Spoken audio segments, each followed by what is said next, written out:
orang itu cara berpikir nuruti nafsu, itu yang bahaya. Makanya Quran ngeritik ara'aita man ittakhadha ilahahu hawa. Orang yang cara berpikir itu nuruti hawa nafsu. Kalau zaman Nabi, zaman sahabat, zaman ulama, itu enggak seperti itu. Sehingga cara berpikir itu mudah. Makanya kata Nabi, absyiru ya ma'syaral muslimin, kata. Kamu harus senang ya ma'syaral muslimin. Allah sekarang buka pintu langit yang sebelumnya enggak pernah dibuka. Dan Allah yubahi bikum malaikatah. Dan Allah membanggakan kamu kepada para malaikat. Kenapa? Umatnya Muhammad, umatnya Rasulullah Muhammad SAW, itu kalau sampean kepengen mati setiap saat itu baik, itu resepnya gampang kata Nabi. Addu faridotan wantadzoru ukhra. Jadi Allah memberitahu, ya Muhammad, umatmu ini luar biasa. Jadi misalnya tadi kita sholat subuh, ditanya, Bahak kamu sekarang ngapain? Nunggu sholat duhur ya. Setelah sholat duhur ditanya lagi nunggu apa asar. Sehingga faman kanat hijratuhu ila Allah wa rasulih fa hijratuhu ila Allah. Jadi kalau ya sudah ini tak ijazahkan. Kalau setelah sholat subuh nunggu apa? Duhur. Setelah duhur nunggu. Sehingga ketika kita mati itu statusnya penunggu sholat. Tapi kamu kan enggak miskin. Kenapa? Penunggu kaya. Ya itu enggak masuk surga itu. Penunggu kemapanan. Berarti kan menunggu sesuatu yang seleranya nafsu. Beda kalau penunggu sholat. Berarti kamu di dunia menunggu ritual ibadah. Maka di antara ijazahnya Nabi apa? Addu faridotan wantadzoru ukhra. Melakukan satu fardu. Kemudian kita menunggu tugas berikutnya. Jadi niati saja setelah subuh nunggu apa? Duhur. Setelah duhur, meskipun kita di perapatan. Apa? Nunggu asar. Ya. Tapi ya asar betul. Jangan nunggu tok pas asar. Enggak. Jadi sebetulnya umat ini gampang sekali. Jadi di antara kebanggaan Allah, yubahi itu Allah bangga dengan malaikatnya adalah umat ini adalah addu faridotan wantadzoru ukhra. Melakukan satu fardu, kemudian menunggu fardu yang lain. Dari mengkhidmati kampus, ingin mengkhidmati masyarakat. Dari satu masyarakat lokal Semarang menjadi sampai sekarang, sampai Banjarmasin. Unisula mau bikin kampus di sana, terus gitu. Dari satu tugas ke tugas yang lain. Makanya Islam diajarkan setelah satu tugas selesai, faida faruh tafan sok. Jadi sehingga hidup kita itu dinamis. Dari satu kebaikan menunggu kebaikan lain, dari satu kebaikan menunggu. Sehingga hidup kita ngapain? Nunggu satu kebaikan. Ini sudah masuk faman kanat hijratuhu ila Allah wa rasulih, fa hijratuhu ila Allah wa rasulih. Sehingga bayangkan kalau kita direkam Allah, Gusti kula ampun mati nak jaring sugih. Wis melarat puluhan tahun. Sakit, nunggu sesuatu yang sifatnya nafsu, kau pengen sugih. Sugih tok jak cukup. Tahu buruh wong sing tahu ngenyek ndekne lho, itu kan urung-urung wis dendam. Saya belum mau mati sebelum kaya dan buruhkan orang yang pernah melecehkan saya. Wis ngono akhirnya mati urung sugih. Berarti wis fakir matine hasud. Mau itu ngenes dunia akhirat kan kira-kira seperti itu. Kamu santai aja kalau fakir berarti meringankan hisab karena ada banyak harta. Yang mau dihisab papanya enggak punya apa-apa. Jadi saya mohon sekali ya, Islam itu mengawal kebahagiaan. Sebab itu sampai bahagia itu menjadi perintah Islam, qul bi fadlillah wa bi rahmati fa bidzalika falyafrahu. Karena dengan bahagia bi taat diharapkan orang Islam itu tidak bahagia atau cari kesenangan lewat jalur apa maksiat. Sehingga ciri utama wali apa? Ala inna auliya Allahi la khaufun alaihim walahum yahzanun. Sehingga ulama dulu itu rileks-rileksnya. Termasuk yang saya ceritakan tadi, Imam Ahmad, Imam Syafi'i. Itu melihat apa saja rileks. Ya tadi kalau disenangi orang ya barokah, punya kawan kebaikan. Nak dineng ya barokah dineng di gedingi tonggo rada utang, ngeranjuk tulo gitu. Jadi rileks saja. Masyhur itu Imam Syafi'i ngendikan waman asaa ilaika faqat atlakoka. Orang yang berbuat buruk sama kamu, hakikatnya adalah membebaskan kamu. Atlako itu apa? Membebaskan. Enak gak jadi hidup gitu? Kalau kamu kan enggak, kok gedeng aku salahku apa? Malah kamu ujub tuh, orang kok gak tahu salahnya. Kamu jadi suami, istrinya ngomel, kurang apa saya sebagai suami? Ya kurang banyak, enggak ganteng, enggak kaya, enggak ini. Malah kalau diterangkan malah parah toh. Ya sudah rileks saja. Kalau dia ngomel ya tadi, alhamdulillah dapat pahala tanpa apa? Biaya. Terus ngomel kan butuh energi, paling yang tidak kuat 3 jam. Nanti juga berhenti apa? Terus ambil nilai positifnya. Misalnya ngomel sama suaminya, bagus lah. Kalau ngomel sama tetangga malah kayak apa gitu aja udah. Jadi ulama dulu itu gampang sekali melihat melihat hidup. Rasulullah ya gitu, melihat hidup tuh gampang saja. Ketika tanya, ya Aisyah apa ada sarapan? Tidak ada ya Rasulullah, ya sudah saya tak puasa. Jadi enteng saja. Kadang-kadang beliau ingin puasa, ya puasa sunat, ada sarapan nggak jadi puasa. Rileks. Nabi itu rileks. Kalau ngajari kebaikan juga rileks. Nah sekarang itu banyak orang yang karena mungkin kurang baca, Islam itu kayak menjadi aturan yang bengis, yang repot, yang mengekang. Itu tidak seperti itu. Yuridu wa bikumul yusra wala yuridu bikumul usra. Allah menghendaki agama ini mudah. Sehingga ada sahabat di Imami Mu'ad itu baca Baqarah. Sahabat ini pekerja petani. Mufarokoh ditinggal. Ketika Mu'ad lapor, ya Rasulullah ini ada orang munafik. Tengah-tengah sholat mufarokoh saya ditinggal. Yang disalahin itu tidak yang ninggal tapi Mu'ad. Afattanun anta ya Mu'ad. Kami itu tukang fitnah. Masa ngimami petani pakai surat Baqarah? Jadi yang disalahkan ini imamnya. Kalau kamu jadi imam, sholatnya ya yang cepat. Makanya terus banyak orang kecepatan karena tadi. Jadi Nabi itu enteng sekali. Jadi apa ya? Nabi itu beda dengan yang kita bayangkan beda. Nabi pernah ngaji di masjid, kemudian ada tetangga lewat pakai cangkul ke kebun. Semua sahabat gerutu.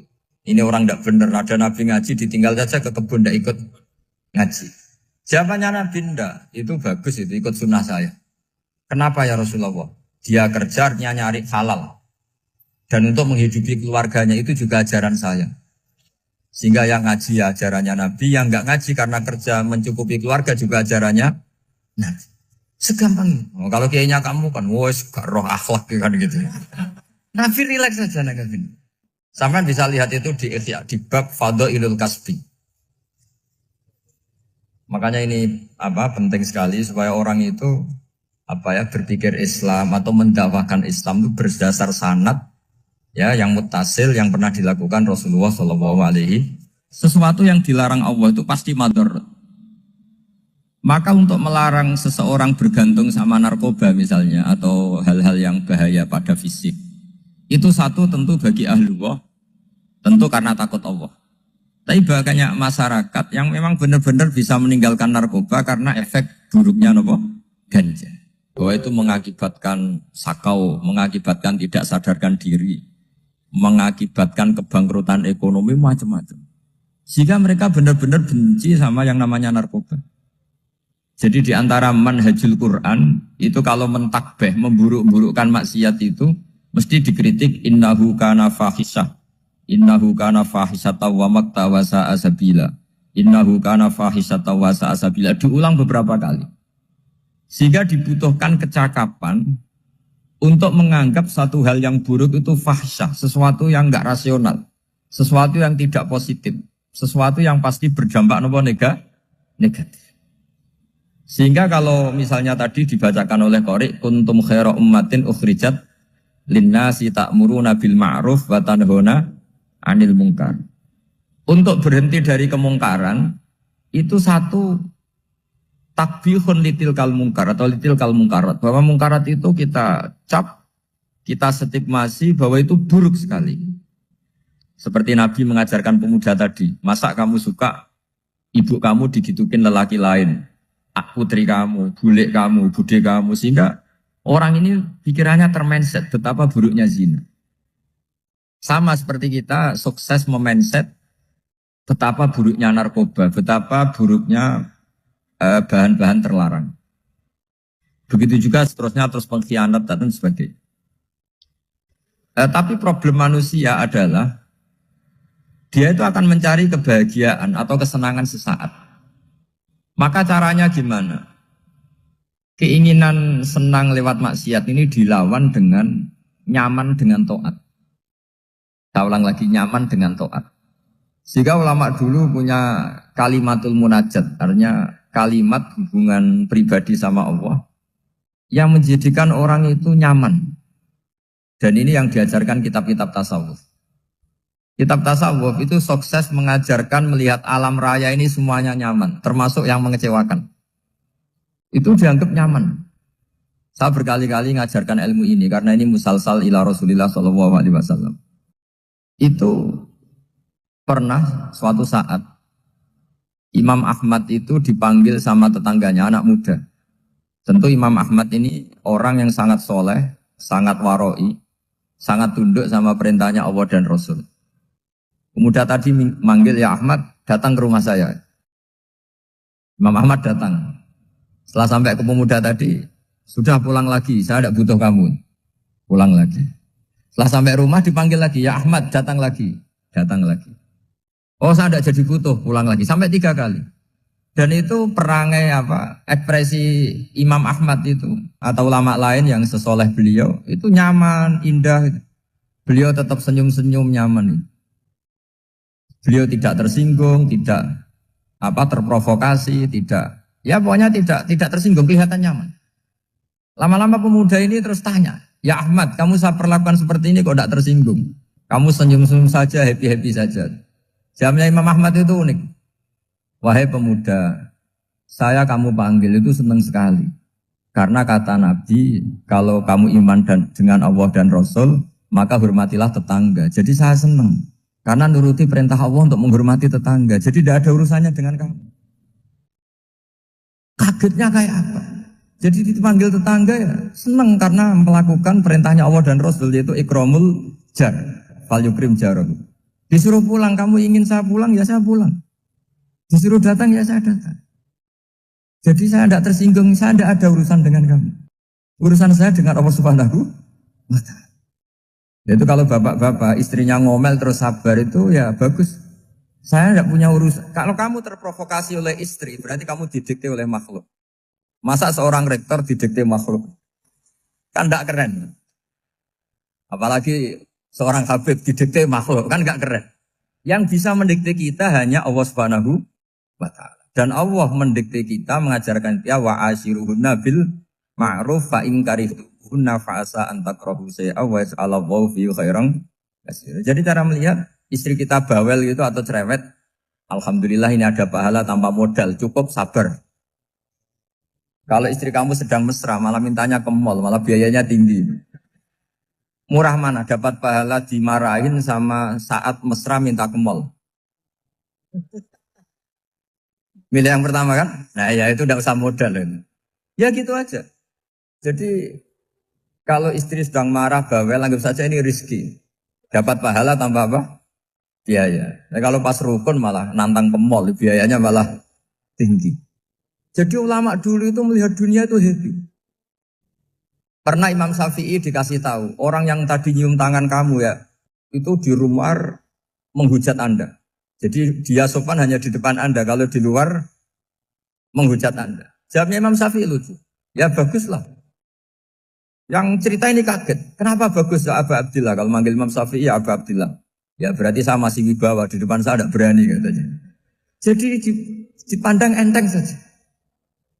Jadi kalau kamu di depan kamu istri kamu tidak berani belanja, tidak ada kamu belanja banyak, anggap saja Anda wibawa. Jadi enteng saja. Pernah Imam Syafi'i dikasih tahu, separuh dari kampung Anda itu gak suka kamu. Ya baguslah. Kenapa? Oh nak rukun malah bakal utang katanya gitu. Kira-kira yang utang itu yang rukun apa yang neng-nengan? Yang rukun. Jadi enteng saja.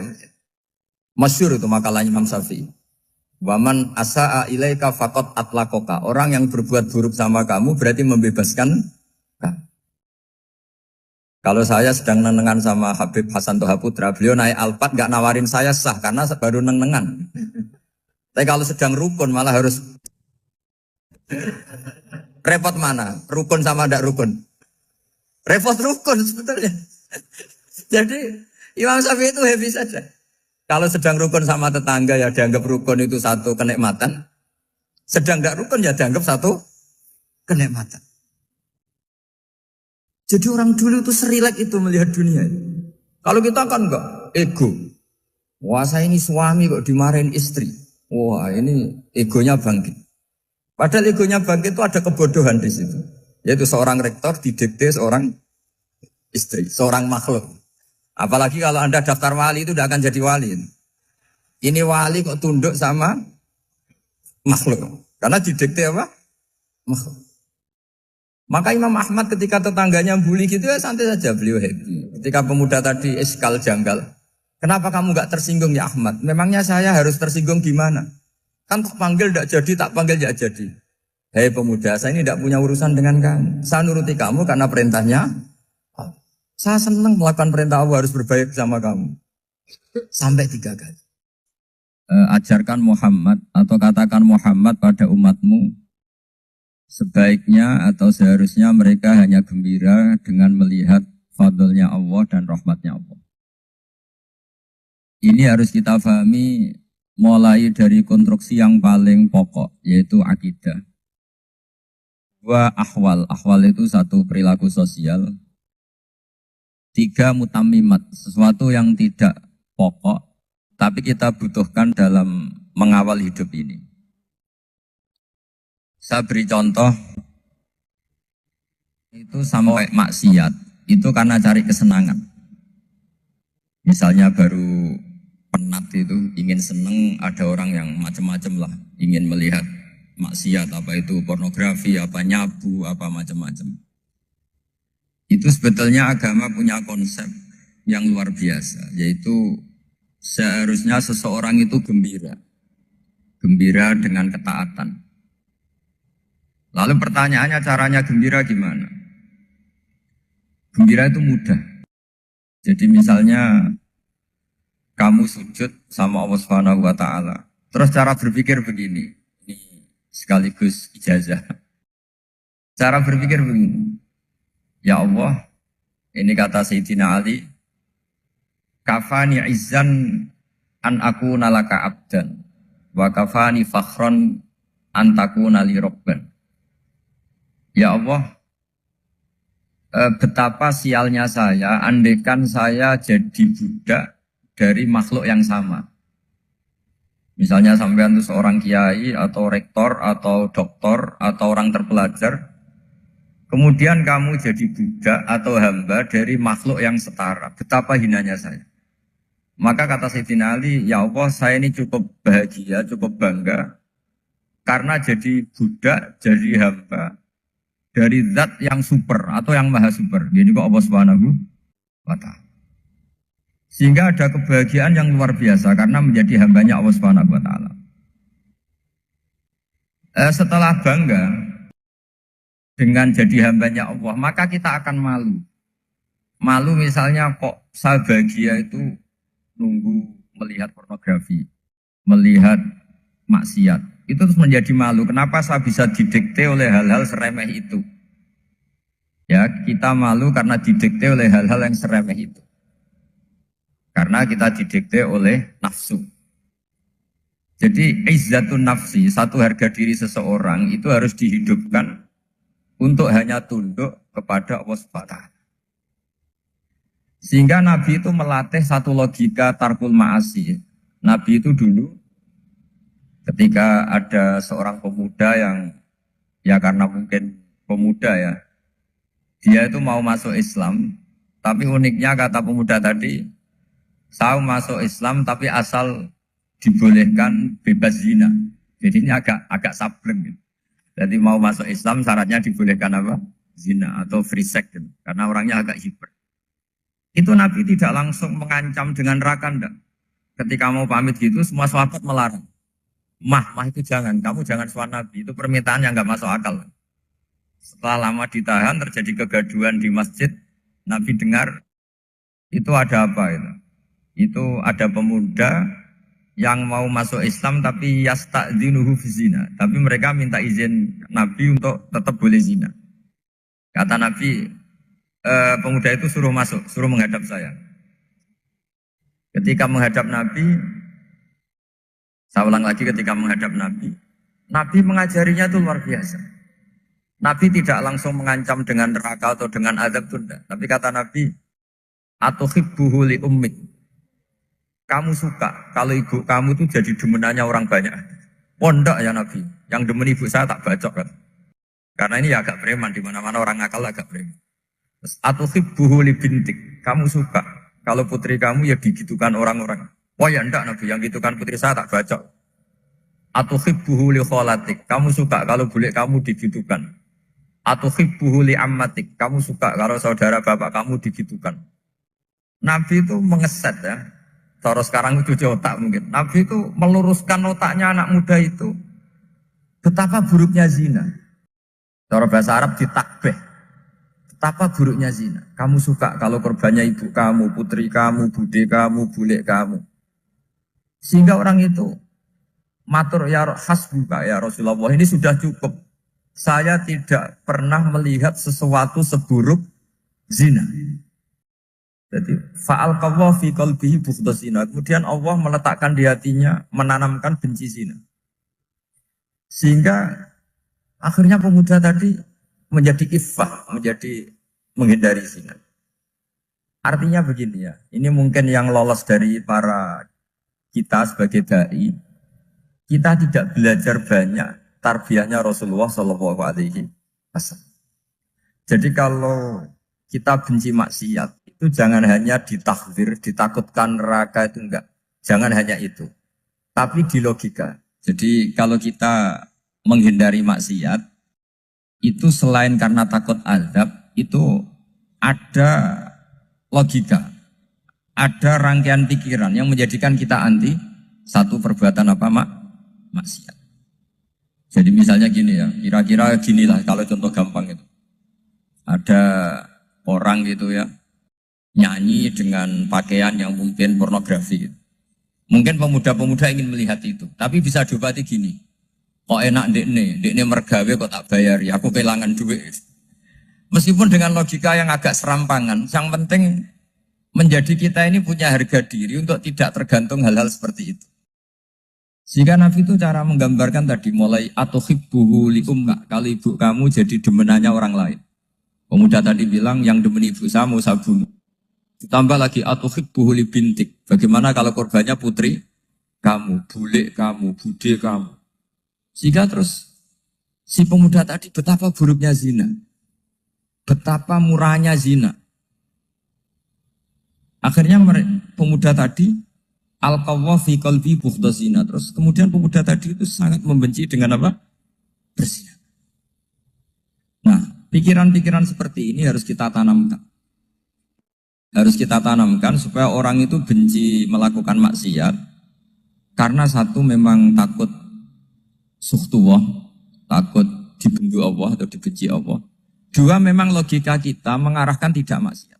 Saya beri contoh ya betapa pentingnya mindset ya, cara berpikir. Orang itu menjadi kikir itu karena nganggap hidup itu lama dan uang itu penting. Kalau zaman Nabi itu sederhana kalau melihat hidup. Pernah suatu saat Nabi itu punya jatah makan. Karena Nabi itu hidupnya juga pas-pas. Jadi Nabi itu unik. Beliau di satu sisi kaya raya. Bisa ngurmat Abu Hurairah, Ammar, Suhaib. Ashabu Sufa itu dirawat Nabi semua. Itu kan kaya, bisa merawat sekian orang. Tapi di sisi yang lain untuk pribadinya beliau miskin. Kadang nggak bisa makan hari itu. Tapi di saat yang sama bisa merawat Ahlus Sufa. Jadi keliru kalau orang hanya cerita Nabi itu miskin, untuk makan dirinya aja susah. Itu keliru. Kelirunya kalau tidak diteruskan, tapi Nabi mampu menghidupi Ahlus Sufa. Singkat cerita jatah makannya Nabi itu dikasihkan orang ketika Nabi tanya, ya Aisyah, makanan jatah saya di mana? Oh ya Rasulullah, tadi ada orang minta tak kasihkan, maka makanan itu habis. Apa kata Nabi? Kamu salah Aisyah. Yang kamu kasihkan itu justru yang masih. Ya yang kamu kasihkan itu justru yang masih.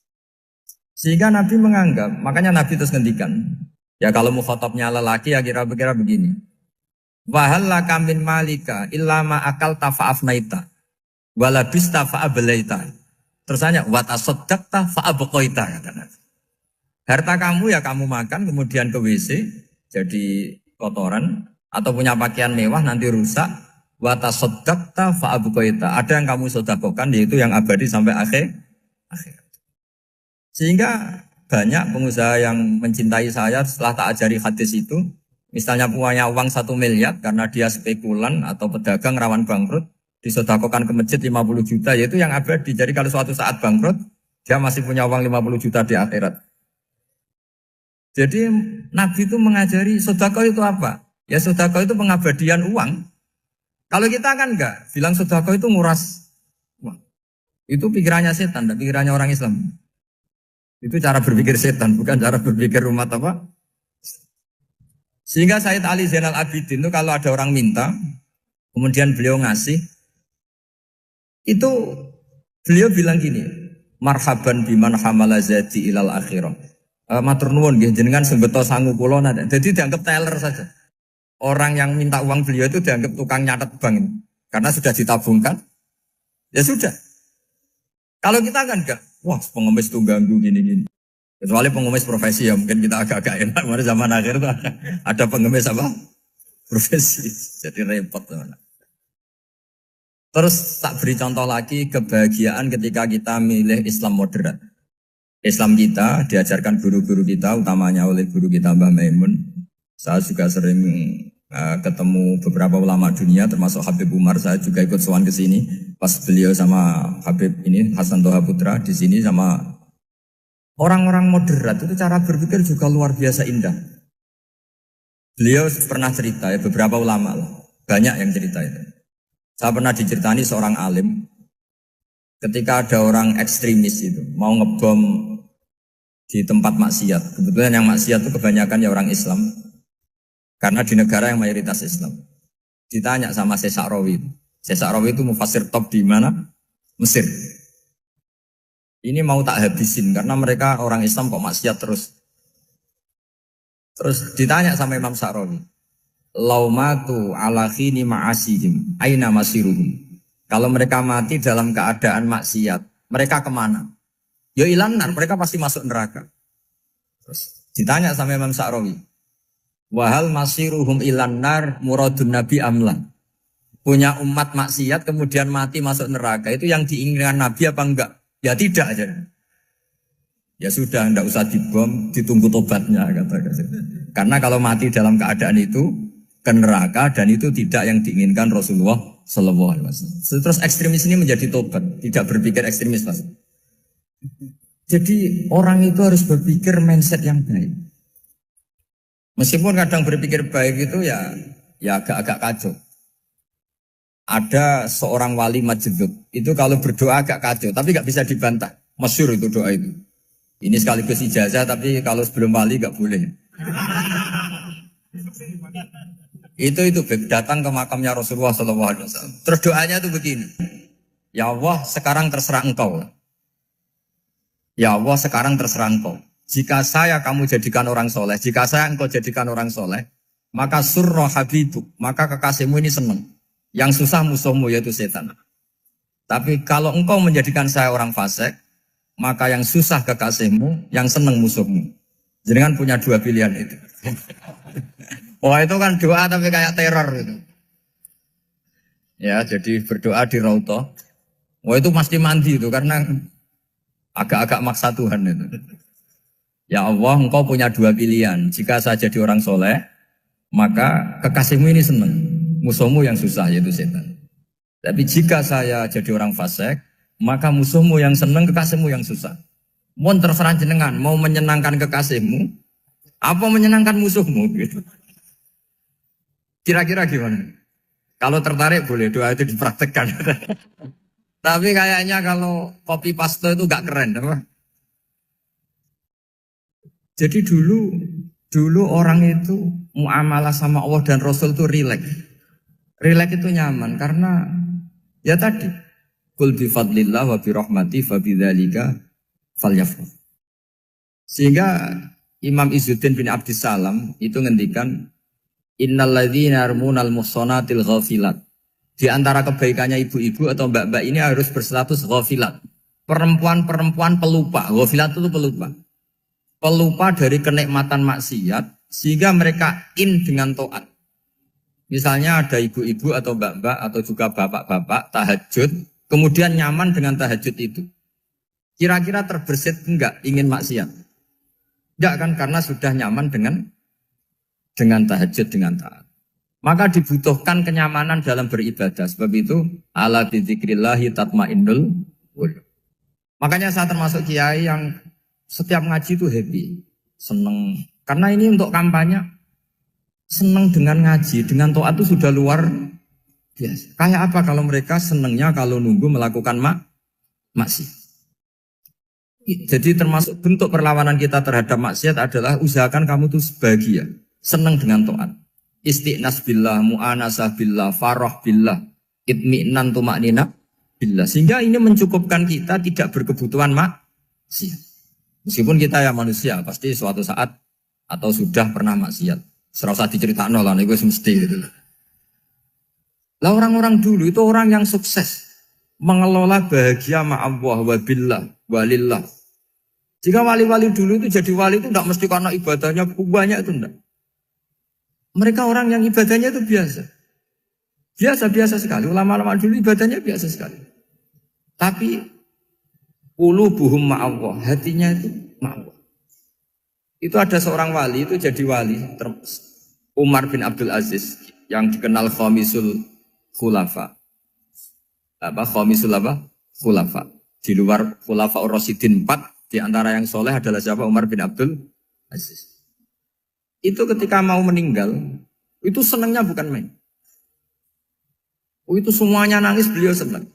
Terus tanya, kenapa kamu senang? Memangnya saya kalau mati itu kemana aja?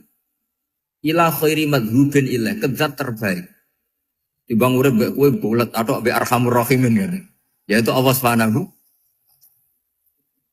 Jalaluddin Ar-Rumi ketika mau meninggal itu muridnya nangis semua, beliau marah. Kamu harusnya pesta karena saya mau ketemu kekasih saya, malah kamu tangisi. Goblok sekali kamu katanya. Jadi orang-orang dulu itu luar biasa. Karena tadi mereka tidak ingin ketemu Allah itu dianggap problem. Harus sesuatu yang membahagiakan. Makanya wali-wali itu kalau berdoa begini. Wa khairu ayyami yauman alqa fih, dan jadikan hari terbaikku adalah hari ketika saya ketemu engkau ya. Pernah dengar doa itu? Wa khairu ayyami yauman alqa fih, dan hari terbaikku adalah hari saat ketemu engkau. Aman kan enggak? Sampai mati ku wedi. Saya tidak tahu wedi dosa apa wedi Israel apa wedi malaikat siapa? Mungkar nakir. Sebenarnya tidak perlu seperti itu. Karena cara pandang Nabi itu ini bisa dipraktekkan. Kalau kamu orang baik, mati artinya apa? Ya baik. Karena husnul khotimah. Kalau kamu orang yang buruk, itu kata Nabi, anggap saja mati itu akhir dari keburukan kamu. Nah, aku urip terus, malah maksiat terus.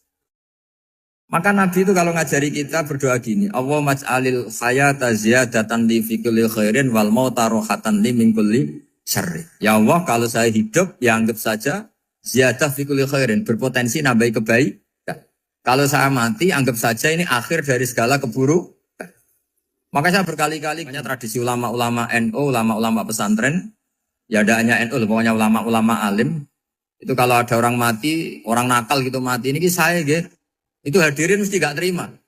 Ngapain nanti orang nakal. Tapi dipaksa sama kiainya, saya gitu, lama-lama dipaksa. Saya gitu, padahal ning atine kiai, wis ra iso maksiat meneh, wis saya gitu. Karena dengan mati berarti saya sudah tidak bisa maksiat lagi. Jadi Nabi melihat hidup dan mati itu segampang itu. Kalau al-hayata ziyadatan li fi kulli khairin wal mauta rohatan li min kulli syarr. Coba kita ke depan itu kan ada potensi zina, potensi korupsi, potensi maksiat. Yang bisa menghentikan potensi itu apa coba? Mati ya, udah pintar ya.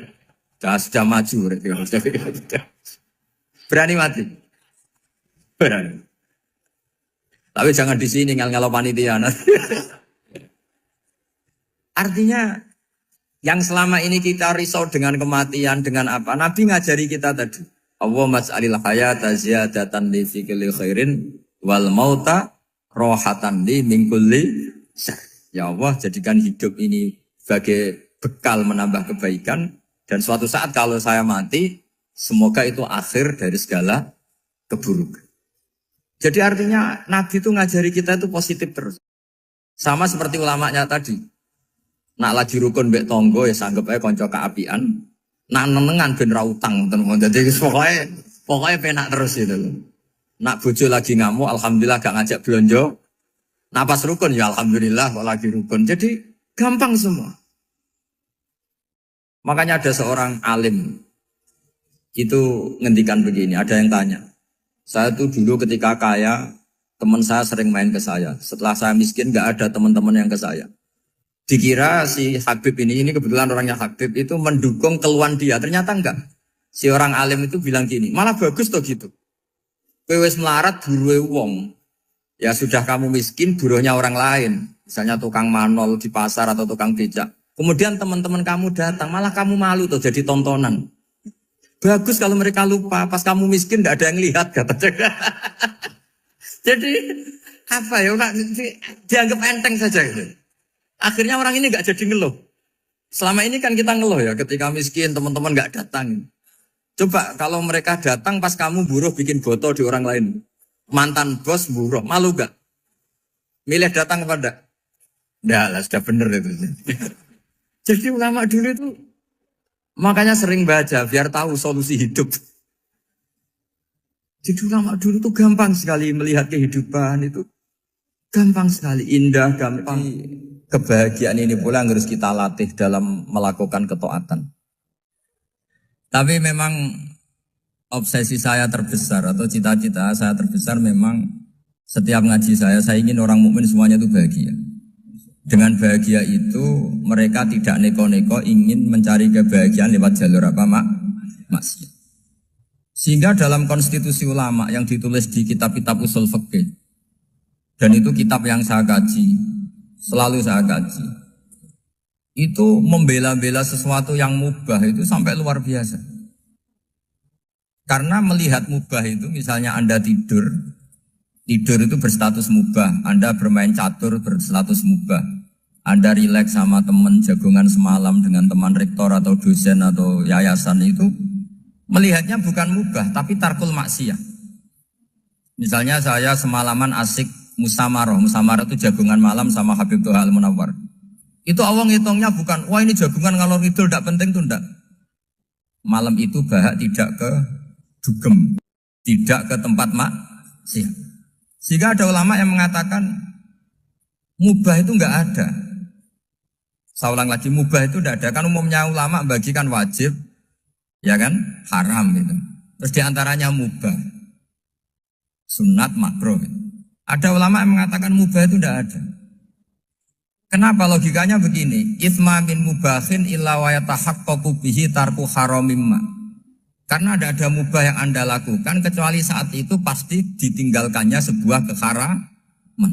Misalnya Anda sedang jagungan sama istri di luar, di rumah, asik di rumah semalaman. Mungkin bahas hal-hal yang ringan.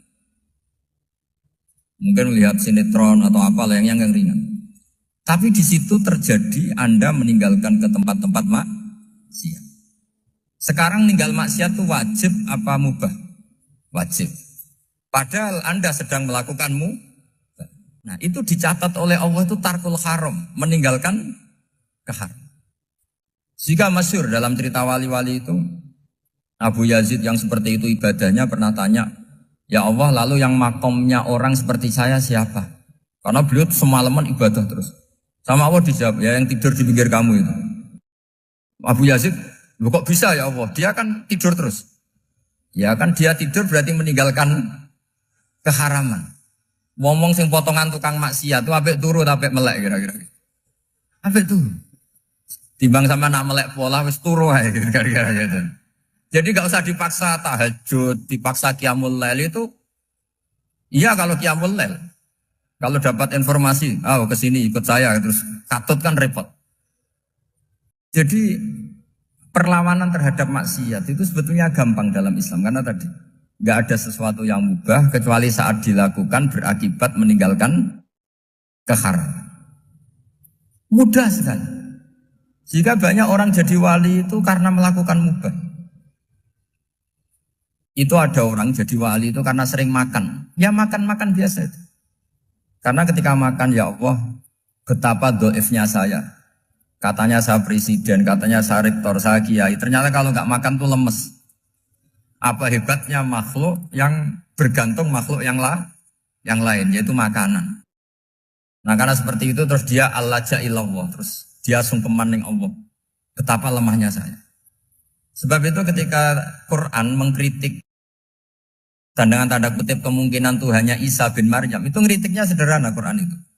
Mal masih ibnu Maryam illa rasul qad khalas min qablihir rusul wa ummuhu siddiqah kana yaqulanit ta'am. Isa itu tidak Tuhan, wong dia makan.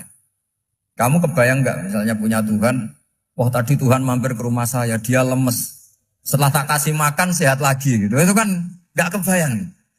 Tapi Tuhan marung di rumah saya, lemes tak gratisin, kayaknya enggak punya uang gitu. Setelah makan wah gairah lagi. Kebayang enggak punya Tuhan seperti itu.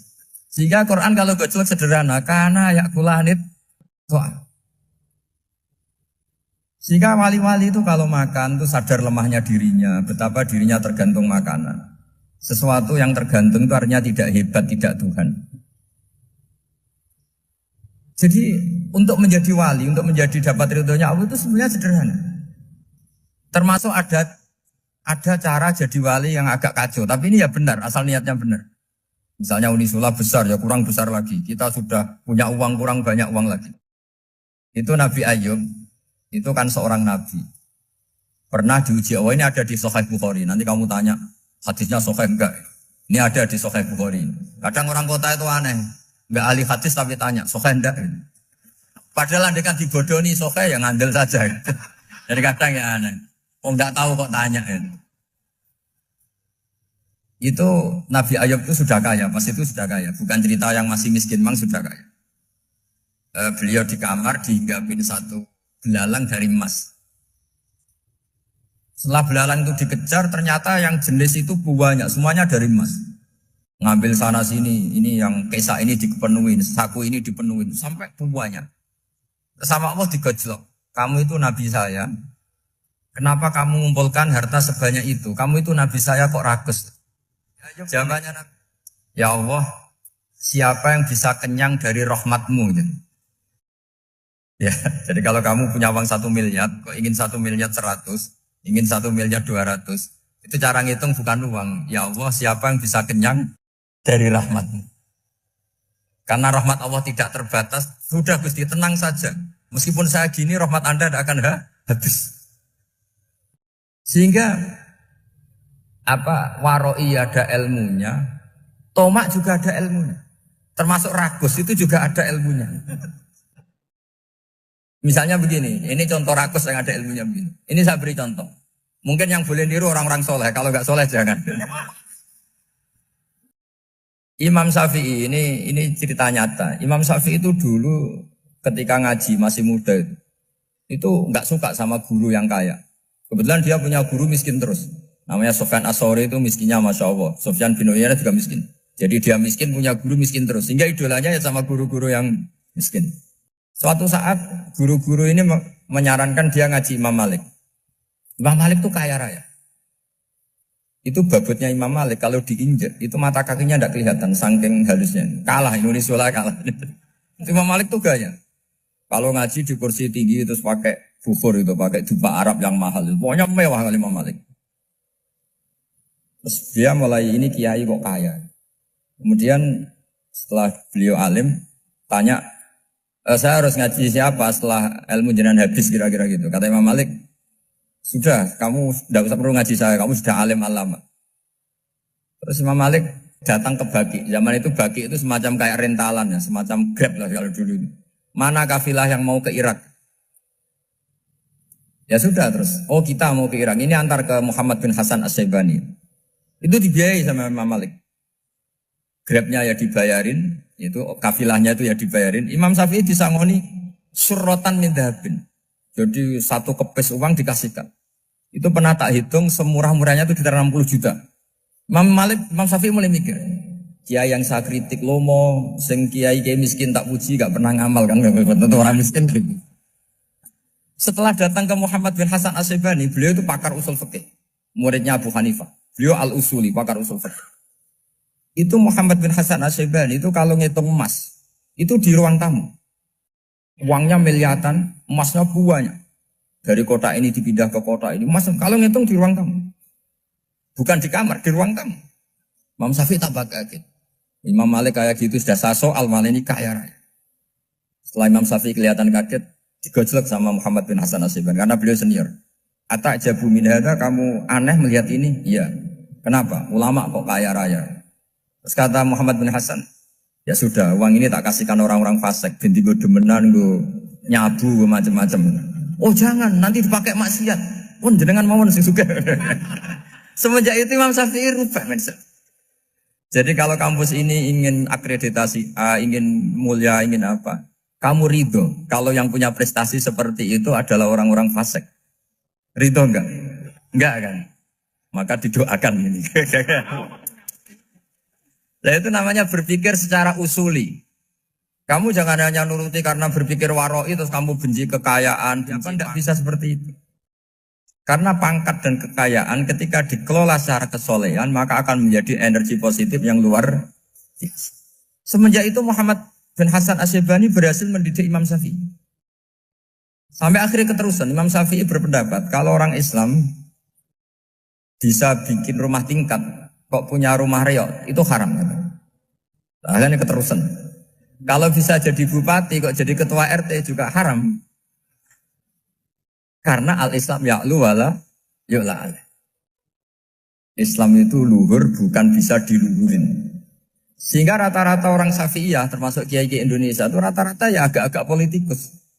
Ya agak-agak kedonyan, mungkin sebagian kedonyan tenan gitu. Karena gak ridho gitu loh. Kalau kesempatan itu dikuasai orang fasik kemudian menjadi kekuatan maksi. Coba kalau bupati itu orang yang fasik. Kemudian programnya supaya rakyat senang semalaman dangdutan yang purno misalnya. Supaya rakyat senang dibolehkan dugem, dibolehkan judi. Tapi kalau yang jabat orang soleh kan ada beberapa perda yang menolak penyakit apa? Masyarakat. Jadi kamu jangan melihat bahwa kepangkatan ini hanya sebagai alat korupsi, alat otoriter. Enggak. Asal kena orang soleh, maka ini menjadi energi kesolehan atau energi positif. Sebab itu ketika Allah muji para nabi yang soleh, diantaranya disifati apa? Faqad ataina ala Ibrahim al-kitab wal hikmata, terusannya wa atainahum mulkan azim. Dan Nabi Ibrahim dan keluarganya tak kasih kerajaan yang besar. Nah sekarang masih banyak orang yang cara pandang ngapain bikin unisula yang megah, ngapain berambisi punya akreditasi A dan sebagainya. Menyoal seperti itu salah secara usul fikih. Karena secara usul fikih kesempatan yang baik tentu harus diperjuangkan oleh orang-orang yang soleh. Karena ini supaya jadi otoritas yang positif. Itu dulu ada latihannya. Jadi orang dulu itu gampang sekali ketika milih miskin ditanya, kenapa miskin? Saya ingin hisab saya ringan. Tapi ketika mereka kaya, yang soleh, supaya harta ini tidak dipakai orang yang nanti dipakai maksiat. Kita misalnya orang soleh mau pangkat, karena kita ada ridho, kepangkatan itu dipegang orang maksiat, kemudian menjadi energi maksiat. Begitu juga seterusnya. Maka ulama dulu itu rileks. Sampai Senawawi Al-Bantani itu nanti bisa dicek di tafsir. Qul hal yastawil ladzina ya'lamuna wal ladzina la ya'lamun. Beliau muji-muji ulama. Kemudian ada seorang yang agak hasut mungkin. Tanya begini. Hebatnya ulama itu begini-begini. Terus ditanya, tapi kenapa kita sering melihat ulama ngantri proposal di rumahnya bupati? Kan? Sementara bupati nggak pernah datang ke ulama ngaji ihya. Jawabannya Imam Senawawi itu unik. Ya karena ulama itu tahu gunanya uang, sehingga nyari uang untuk pondok, untuk masjid. Sementara bupatinya tidak tahu gunanya ilmu, maka tidak pernah ngaji. Jadi ya ringan saja. Jadi ya sudah seperti itu. Jadi kalau ada ulama kedonyan, anggap saja karena tahu gunanya uang. Jadi kenapa ulama ngantri di kabupaten, bukan bupati ngantri di ulama? Jawabannya, karena ulama tahu gunanya uang. Sementara bupatinya nggak tahu gunanya ilmu. Ya, kira-kira gitu lah. Ada ustadz tidak ganteng, kesensem rondo cantik, karena tahu gunanya ustadz itu. Artinya tahu gunanya kalau saya nikah nanti punya anak jadi gus, karena kan dia kiai gitu. Tapi rondone raro gunanya dia karena miskin gitu. Jadi ulama dulu itu rileks. Rileks menafsirkan apa saja itu rileks, termasuk saat terpojok. Itu rileks. Karena semuanya dianalisis pakai ilmu. Sehingga ciri utama wali itu apa? Ala inna awliya Allahi la khaufun alaihim walahum yahzanun. Enggak ada rasa takut, enggak ada rasa gampang. Karena melihat sesuatu itu gampang saja. Seorang lagi melihat sesuatu itu gampang saja, ringan. Semoga barokah. Assalamualaikum warahmatullahi wabarakatuh.